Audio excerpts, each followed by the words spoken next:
नमस्कार बच्चों, हिंदी की कक्षा में आपका स्वागत है।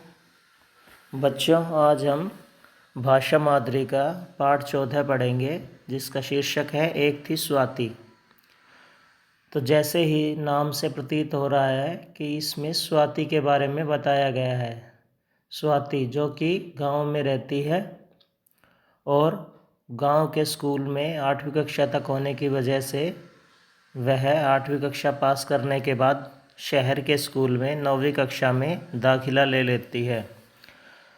उसके शहर के स्कूल में अनुशासन पढ़ाई के साथ साथ लड़कियां अपनी रक्षा कर सके, इसके लिए वह उन्हें जूडो कराटे भी सिखाए जाते थे।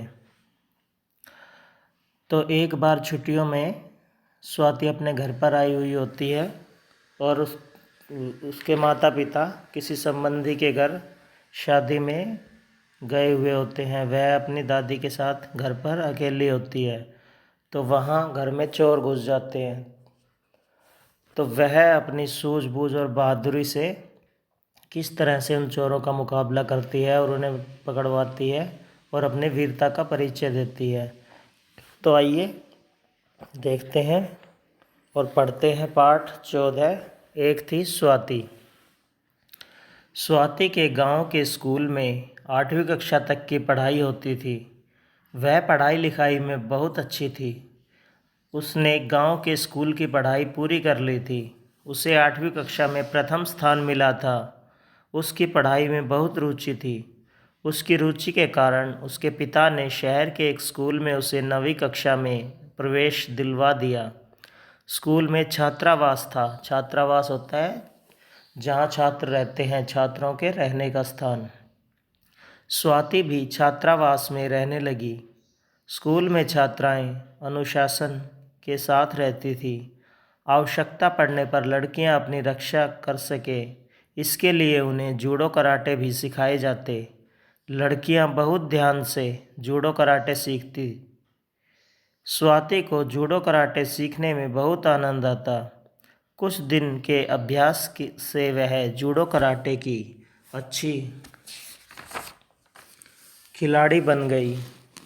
छात्रावास में प्रतिदिन सोने से पहले छात्राएं सभा भवन में इकट्ठा होकर गायत्री मंत्र का पाठ करती। इसके बाद उन्हें निडर और साहसी बनने की शिक्षा दी जाती। अन्य लड़कियों की तरह स्वाति बहुत ध्यान से सारी बातें सुनती। प्रतिदिन की ऐसी शिक्षा के कारण उसके अंदर आत्मविश्वास भर गया।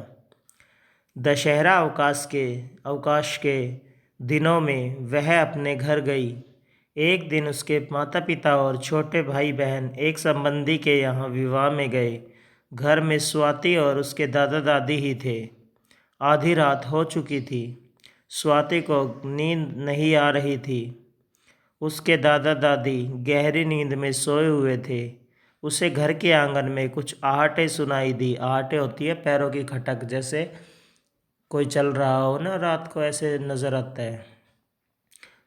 उसे संकट का आभास हुआ। आभास मतलब एहसास हुआ, संकेत हुआ।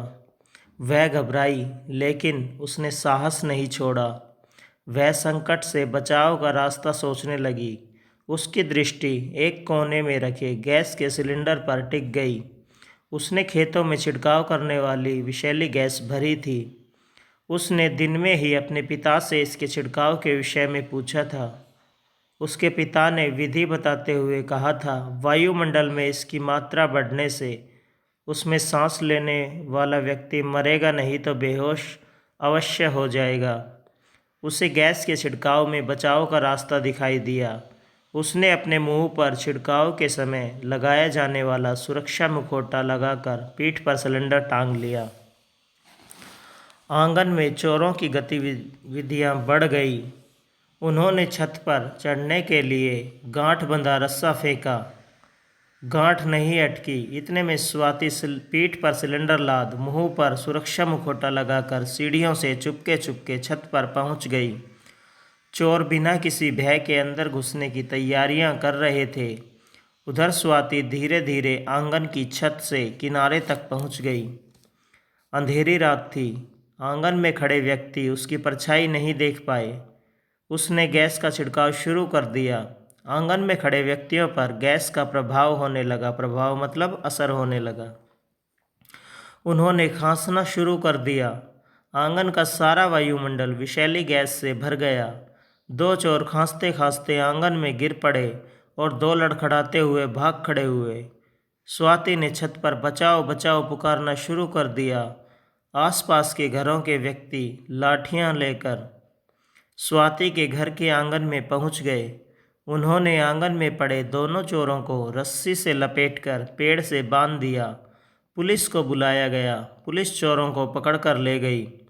स्वाति ने अपनी सूझबूझ से घर को चोरों से बचाया और उन्हें पकड़वा दिया। यह समाचार पत्र पत्रिकाओं में प्रकाशित हुआ। जब अवकाश के बाद वह स्कूल गई तो पहले ही दिन मंच पर बुलाकर उसे पुरस्कार दिया गया।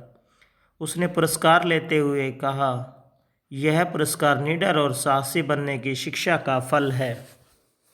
तो देखा बच्चों आपने, स्वाति ने किस तरह अपनी सूझबूझ निडरता का परिचय देते हुए चोरों से अपने घर को बचाया और उन्हें पकड़वा भी दिया। तो हमें भी स्वाति की तरह निडर और सूझबूझ से काम लेना चाहिए। ठीक है बच्चों, आशा है कि आपको यह पाठ समझ आ गया होगा। Thank you.